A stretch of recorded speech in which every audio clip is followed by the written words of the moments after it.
Welcome to Leongatha. The first Europeans settled here in 1845. It wasn't until 1891 that Leongatha was established, and it was due to the railway line coming through to the area.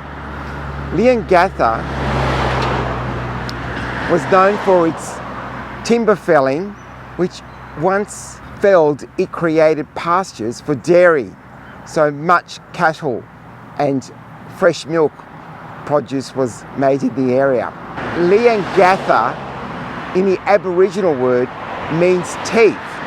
There must have been a lot of smiles in the area back in those days. Anyway, come along with us and let's check out some of the architecture that Leongatha has to offer. You'll find that some of it is Federation, a little bit different from the Victorian architecture that we normally find in Melbourne, but because Leongatha was established a little bit later, that is the reason why. Let's go, check it out.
Peter here. I'm in Leongatha with Jojo and Ruby, and I'm going to tell you a lovely little story.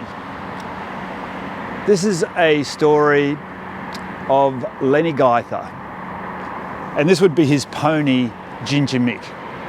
And behind me is a structure that actually has the silhouette of the Sydney Harbour Bridge.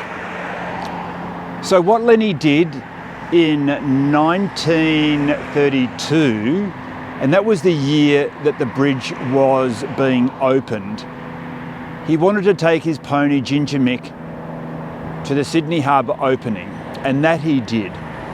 He rode Ginger Mick as far as Canberra, met up with the Prime Minister of the day, and that was Joseph, known to me locally as Jojo Lyons. And you may recall from earlier encounters when we were down in Stanley, and Joseph Lyons actually was born down in Stanley, Tasmania. So he shook the hands of the Prime Minister, and he had a message here from the Lord Mayor that he also took to the Lord Mayor of Sydney. And so when he arrived in Sydney, he received the accolades of arriving there. He attended the opening of the bridge, and he also attended a cricket match where Don Bradman signed his bat.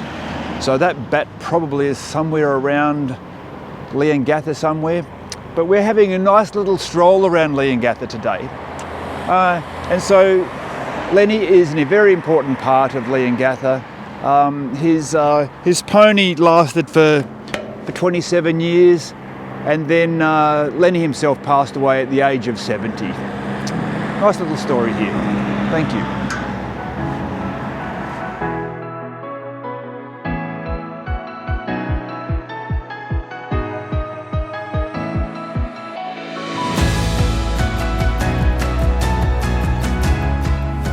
Peter here. I'm with Jojo, and we're at Leongatha at the Little Bros Coffee Cafe. I've got my latte in front of me, Ruby on my lap.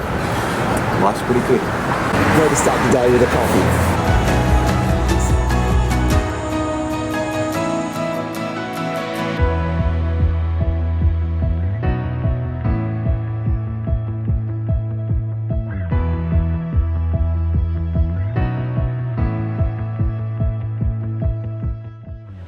McCartan's pub behind me now, with a name like McCartan, and we've actually got beds by McCulloch just within the same block on the other corner.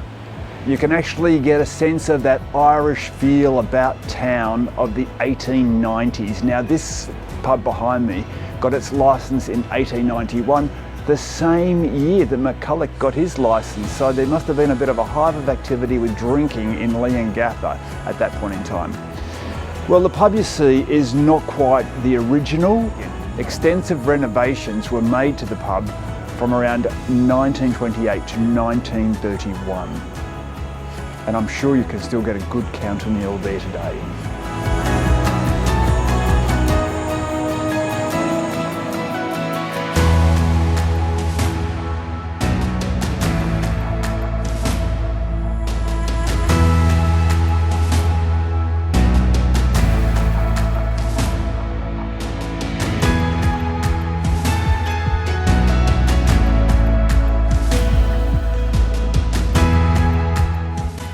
Behind me is Bears Otago Hotel. Originally it was built as a coffee house in 1889. In 1891 it got its liquor's license, and then it got burnt down in 1939. Rebuilt the same year in this modern Art Deco design. Interesting.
Of the line.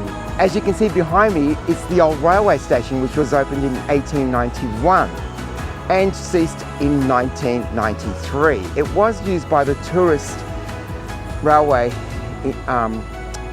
group for a while, but it all came to an end.